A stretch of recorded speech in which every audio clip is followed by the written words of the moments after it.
उन्होंने राजनीति को नई दिशा दी और सेवा सुशासन माध्यम से राजनीति व्याप्त भ्रष्टाचार पिछले 9 वर्षों के कार्यकाल में समाप्त किया उन्होंने। और देश के किसानों और गरीब बाद में जी आज के संदर्भ में पत्रकार आज अपने वाराणसी के जनप्रिय लोकप्रिय सांसद देश के यशस्वी प्रधानमंत्री 5 कंस्टिट्यूंसी में एक सेवापुरी विधानसभा पड़ता है, उसका प्रेस कॉन्फ्रेंस उसके विकास के विषय में जो 9 वर्ष है सेवा सुशासन और गरीब कल्याण 9 वर्ष के अंदर जो भारत सरकार और यूपी सरकार पूरे देश का जो विकास हुआ है उस विषय में 9 वर्ष में ये सेवापुरी विधानसभा का ये है। और निश्चित तौर पर अपने यशस्वी प्रधानमंत्री जी को का बहुत हम लोग आभार व्यक्त करेंगे।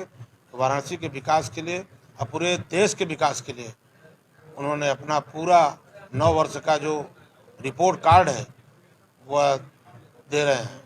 लगातार 9 साल मिसाल की बातें सामने आ रही, भारतीय जनता पार्टी की तरफ से लगातार कंटिन्यू की जा रही है, लेकिन वहीं दूसरी ओर समाजवादी पार्टी हो या विपक्ष की पार्टियां हो लगातार कह रही हैं कि 9 साल जनता बेहाल हो चुकी है भारतीय जनता पार्टी। नहीं, आपको ये बता दें कि जब तक डबल इंजन की सरकार अपना 2014 में प्रधानमंत्री जी ने संभाला है, आप लोगों को तो ये मालूम है कि सपा हो चाहे कांग्रेस हो चाहे बसपा हो चाहे जो भी पार्टी कम्युनिस्ट हो, सिर्फ आज तक इन लोगों ने मिली-जुली सरकार 60 साल तक चलाया। 4.5 साल तक माननीय अटल बिहारी वाजपेयी भारतीय जनता पार्टी की सरकार चली और 2014 से लगातार उत्तर प्रदेश और केंद्र में और कई अन्य राज्यों में भारतीय जनता पार्टी की सरकार चल रही है। आपको खुद फर्क समझना चाहिए कि क्या स्थिति है।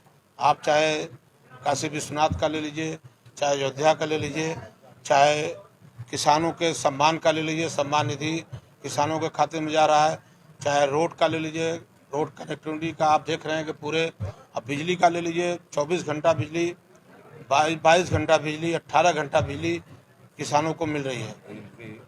रेलवे, एयरपोर्ट, मतलब सारे चीज़ों को उन्होंने छुआ है। गरीबों को भी जो आवास नहीं था, छत नहीं था, वह उन्होंने काम किया, शौचालय बनवाया, गरीबों को गैस कनेक्शन दिया, हर सुविधा। जहां 300 पेंशन मिलता था 1000 पेंशन उन्होंने दिव्यांग, विधवा और वृद्धा को कर दिया।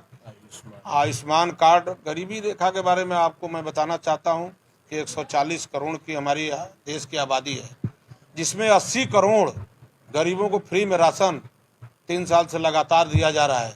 और भी उसमें एक जुड़ गया है, घोषणा तो सभी पार्टियों ने करते हैं, लेकिन मैं प्रधानमंत्री और उनके मंत्रिमंडल और जहाँ जहाँ भारतीय जनता पार्टी की सरकार है, डबल इंजन की सरकार जो देश के अंदर चल रही है, 50 करोड़ परिवार आयुष्मान कार्ड से लाभान्वित है। बचा कितना, 130 करोड़ हो गया, बचा 10 करोड़। 10 करोड़ देश के अंदर अमीर हैं, बाकी सब जितने गरीब हैं सबको भारतीय जनता पार्टी हमारे देश के यशस्वी प्रधानमंत्री ने लाभ पहुंचाने का काम किया है। आयुष्मान कार्ड जो है वो कई बड़े-बड़े अस्पतालों में भी चालू नहीं, ऐसा कुछ नहीं है। देखिए, एक सीधा स्पष्ट बता दूं कि 60 साल सिर्फ घोषणा पर सरकार कांग्रेस और उनके सहयोगियों ने चलाया है। अब थोड़ा उन लोगों का कुछ आदत है खराब, लेकिन अब धीरे धीरे सुधार होगा। 9 साल अभी हुआ है हम लोगों को। आपने देखा होगा कि फर्क लग रहा होगा। बनारस में, काशी में देख लीजिए, चाहे सारनाथ देख लीजिए, चाहे काशी विश्वनाथ देख लीजिए, चाहे टेस्ट फैसिलिटी सेंटर देख लीजिए, चाहे रिंग रोड देख लीजिए, चाहे अपना सब स्टेशन देख लीजिए, जहाँ भी बाबतपुर एयरपोर्ट देख लीजिए, चाहे सिगरा स्टेडियम का जो काया पलट हो रहा है उसको देख लीजिए, कायाकल्प हो रहा है। आप अभी मड़ुआडी स्टेशन का देख लीजिए, कैंट स्टेशन के लिए सबसे पुराना स्टेशन हमारा काशी का, उसको देख लीजिए। अभी इंटरनेशनल क्रिकेट स्टेडियम जो बनने जा रहा है उसको देख लीजिए। चारों तरफ पुल आप देख लीजिए, बाबतपुर पुल हो, चाहे ये अलईपुर का पुल हो, चाहे अभी आपने देखा होगा कि फुलवरिया का जो सबसे बड़ा जाम का कारण था उसका पूरा निर्माण हो चुका है। बहुत जल्दी उद्घाटन इसका होने वाला है। एक और G20 चल रहा है, वहीं दूसरी ओर गरीबों का घर भी उजाड़ा जा रहा है। नहीं, गरीबों का घर नहीं उजाड़ा जा रहा है, कुछ न कुछ तो करना पड़ेगा, क्योंकि वो सरकारी जमीन पर अनाधिकृत रूप से अगर कब्जा है तो उनको हटाकर कहीं न कहीं उनकी व्यवस्था किया जाएगा। क्योंकि बनारस, काशी ये प्रधानमंत्री का क्षेत्र है।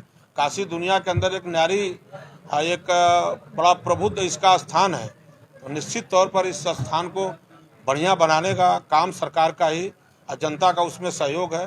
कोई किसी को तकलीफ नहीं है। एक अंतिम सवाल रहेगा, G20 तक बिजली की समस्याएं नहीं लिखी जा रही, लेकिन जैसे ही G20 समाप्त हुआ, लगातार हर नहीं, आपको मैं बता दूं, प्रकृति से कोई आगे बढ़कर नहीं हो सकता है।